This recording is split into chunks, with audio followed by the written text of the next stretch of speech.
What's happening, guys? So I know it has been quite a while since I've done informational videos for you, and I do apologize for that. Lots of reasons, lots of excuses, but regardless, I'm back, I'm feeling good, I'm ready to get after it, so let's just dive into things. And the first thing I want to talk about is an actual question that I got on a different YouTube video.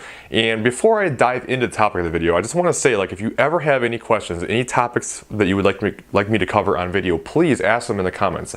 I would love to cover whatever your questions are. In fact, I would love nothing more for my channel just to become, you ask me questions, I give you answers. I would love that kind of a thing. But anyway, the actual question, I got it on my phone here so I don't forget it, because it's a relatively lengthy question, but it's a good question. It's about tracking macros.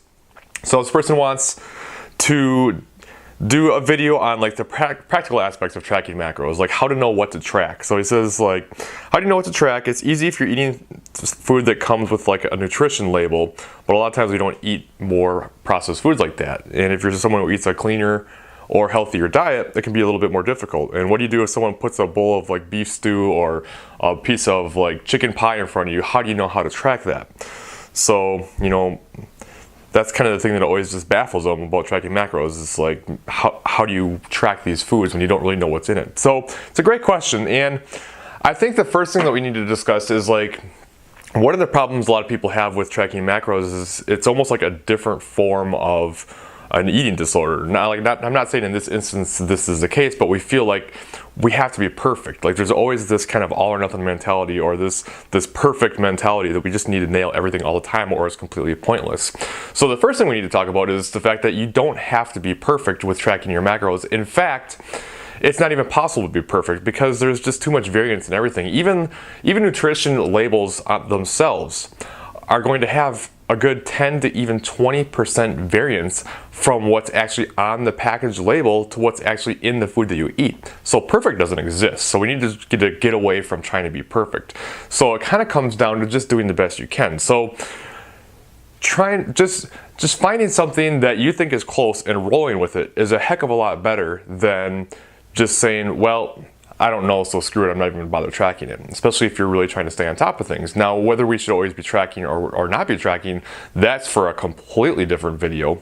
But for the point of this video, assuming you are tracking macros and you want to track macros, if somebody puts something in front of you and say it's a bowl of beef stew and you don't know what all is in it, well, instead of trying to list down every little ingredient and go through the whole thing and not having a clue, just go into the database. If you're on MyFitnessPal, go into the database, type in beef stew, and just look at something that looks reasonable to you. All right, it doesn't have to be perfect. As I'm saying, perfect doesn't exist. It's just getting you in the ballpark, and even if it's a couple hundred calories off, that's totally fine. We don't need to be that accurate, especially if it's just you're someone who's just trying to stay healthy, someone who's in a general population weight loss, and you're not prepping for a show or something. If you're in a position where you need to be really super strict with your diet, then that's a different story. If you're 3 weeks out from your show and you're trying to get on stage, well, now you need to know, but then you're probably not going to eat a bowl of beef stew that someone sticks in front of you and you don't know what's in it. You know what I mean? That's when you really need to control things. But if you don't, then you just go something and roll with it. And what happens if we don't do that? Let's just say we get a piece of chicken pie and we don't know what's in it, and you're afraid it's a little higher calorie than you would normally eat. Here's what happens. You think, well, I don't know what's in it, I have no idea, so what's the point? You eat it, and then you go, well, now my day's shot, it doesn't matter anymore, so why even bother tracking anything? So then you stop tracking, and then you go, well, I'm totally off my diet, so I'll just start tomorrow. So then you go and then you have a piece of double fudge cookie brownie ice cream double layered dessert, and then you come home and you eat whatever you have in the fridge, and then you just go crazy. That's when problems start to happen, this kind of all or nothing mentality. And if we just kind of go off the deep end because we can't track something, then that's the real issue. Whereas if you had just tracked it and just said it was such and such calories and so many macros and just rolled with it, then you'd be good. And that's kind of same if you go out to eat.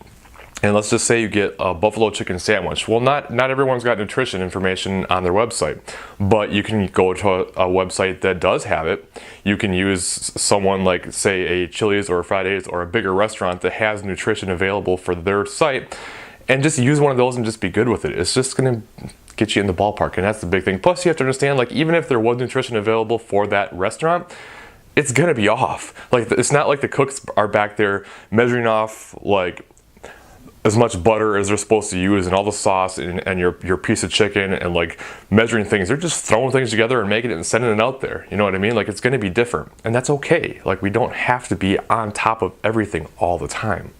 Now, when it comes to our more normal diet, some of the things we can do to make things easier is, once you start tracking inside your apps, it's going to save up the information that you use. And if you want to be really accurate, you can go into the USDA database search, which I'll try to remember to put a link in the description so you can use this, and you can create your own entries if you don't believe or if you don't trust other entries out there, and you can create all your own and just have them so you use it. So I do that all the time for like a lot of the stuff that I eat frequently. I just have these searches or these inputs that I just use all the time, so I always have it. And especially if you're creating meals and you're creating things like this, yeah, it's going to be a pain in the butt to track everything and put it all together for one meal. But once you do it that one time, you can save that meal and it's there every single time now, and you can just plug it in and be done. The next time you do it, it's simply just one click of the button and you're done. And if you're not really sure how to break it apart, like, measure everything that goes into it. If it's a big pot or a big serving, right? Measure everything that goes into it, and then just take whatever's in there and divide it by however many servings are left, and then that's your serving. All right. So we have a tendency to eat a lot of the same things. That's just kind of human nature. So once you start building up your database for yourself, that stuff is always going to be available for you all the time, and it just makes it much easier to plug in what you normally eat. So use the database to get the correct information to begin with. Do a little more work ahead of time, but it's going to save you a heck of a lot of time down the run, and you're going to have more accurate information that way. So that's pretty much it. The biggest thing is just not freaking out about not being perfect. That's what really kills people. Be okay with things being a little bit off, knowing that while it may not be totally accurate, it's getting you in the ballpark. It's going to keep you within your goals, or it's going to keep you on the right path, and it's going to keep you from going way above and getting into F-it mode. All right. So the moral of the story is be okay with not being perfect, and that's what's really going to help you in the long run towards your goals anyway. All right, because this whole chasing perfection thing just kills everybody. It leads people to an all or nothing approach, and all or nothing always leads to nothing, and you just end up starting over and giving up all the time. So that's my advice. Hopefully it helped. If you have any questions about it, let me know. Leave them in the comments below. If you have anything else you'd like me to cover, again, drop it in the comments and I will cover them, and I will talk to you guys later.